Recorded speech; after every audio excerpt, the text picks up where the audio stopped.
Monsieur le Président, Monsieur le Ministre, mes chers collègues, je voudrais, à titre liminaire, souligner à nouveau la qualité des débats qui ont été les nôtres et des échanges que nous avons eus avec vous, Monsieur le Ministre, avec vous, Madame la rapporteure, avec nos collègues de la majorité et avec l'ensemble des collègues assis sur ces bancs. Cela n'est pas si fréquent, c'est pourquoi je le souligne aujourd'hui en hémicycle, comme je l'avais souligné en commission. Le texte qui nous est soumis et que nous avons contribué à améliorer propose de moderniser la fonction publique. Il simplifie ainsi et fluidifie le dialogue social, notamment en recentrant le rôle des commissions administratives paritaires et en regroupant le comité technique et le CHSCT. Il renforce l'égalité professionnelle pour les personnes handicapées et entre les femmes et les hommes. Il apporte, et c'est là un point essentiel, une plus grande souplesse au recrutement des agents et à la gestion de leur carrière, sans remise en cause du statut de la fonction publique. La mobilité des agents entre les différents versants, ainsi qu'entre secteurs public et privé, sera facilitée. Outre une plus grande ouverture aux contractuels, le texte prévoit la création d'un contrat de projet pour les agents de catégorie A et B. Les agents de catégorie C, qui n'ont pas vocation à piloter des projets ayant été exclus du dispositif. Sur ce point, notre groupe MoDem a été entendu et je remercie l'ensemble des collègues des différents bancs. Ce texte prévoit enfin de nouvelles règles pour encadrer ces mobilités entre public et privé et pour rendre les rémunérations des hauts fonctionnaires plus transparentes.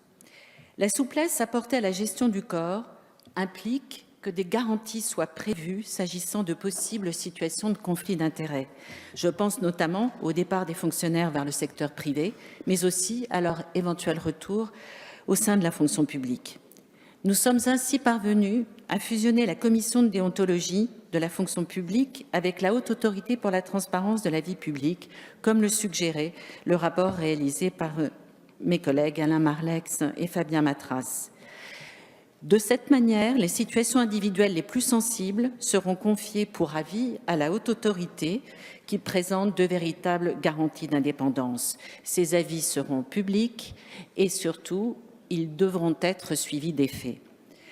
Pour cette avancée majeure, je tiens à féliciter Madame la rapporteure qui a associé la majorité des différents groupes dans la construction de la solution la plus robuste et la plus consensuelle. Je forme le vœu que cette méthode de travail nous inspire pour la suite de notre mandature. Je voudrais néanmoins exprimer à nouveau notre réserve concernant la nomination de 2 personnalités qualifiées par décret au sein de cette nouvelle autorité administrative indépendante, c'est-à-dire par le gouvernement.